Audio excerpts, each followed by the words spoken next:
So hey guys, welcome back to my channel. So guys, मैं अभी school से वापस घर लौटती मैं तैयार हो गई क्योंकि मुझे पता चला कि सब लोग जा रहे हैं मॉल। तो मैं भी फटाफट से रेडी हो गई। फिर मैंने लिप बाम लास्ट में लगाया। उसके बाद लिप बाम लगाने के बाद मेरा मेकअप होता है कंप्लीट। उसके बाद हम लोग जाने के लिए रेडी थे। फिर हम लोग निकल पड़े।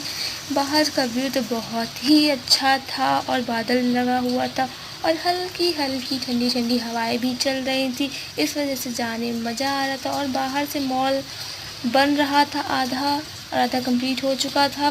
फिर हम लोग मॉल के अंदर एंट्री लेते हैं। अंदर से मॉल तो बहुत सुंदर था एंड बहुत ठंडा भी हो रहा था।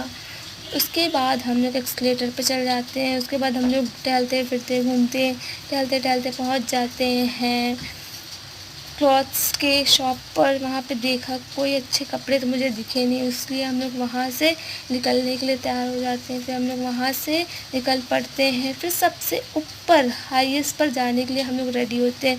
ऊपर से व्यू तो बहुत अच्छा था और नीचे आइसक्रीम भी मिल रही थी कलरफुल। वो देख के तो मेरे मुँह में पानी आ रहा था। उसके बाद मैं ऊपर सबसे टॉप पे जाने लगी क्योंकि हमें कुछ खाना भी था। इस वजह से हम लोग सबसे टॉप पर गए। फिर टॉप पे चलते घूमते फिरते ढूंढते ढूंढते आखिर में हम लोग ने ऑर्डर किया।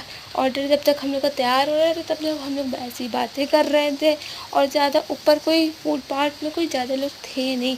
इस वजह से मैं अपना पिज़्ज़ा लेकर के आई। पिज़्ज़ा खोलते ही जो मुंह में पानी आया एंड बहुत चीज़फुल था। उसके बाद मैं चली गई अपना नीचे आइसक्रीम लेने। फिर आइसक्रीम लेने के बाद मैं ऊपर आकर फिर से अपना पिज़्ज़ा एंजॉय करने लग गई। पिज़्ज़ा एंजॉय करने के बाद हम लोग मॉल से निकल पड़ते हैं। फिर हम लोग घर की ओर निकल पड़ते। देखा धीरे धीरे बारिश होने वाली थी। हवाएं बहुत तेज़ चल रही थी बाहर। इस वजह से बाहर पूरा पानी पानी हो रखा था। और घर पहुँचते मैंने बनाई चाय बनाने के बाद मैंने चिप्स और चाय खाया। Thanks for watching.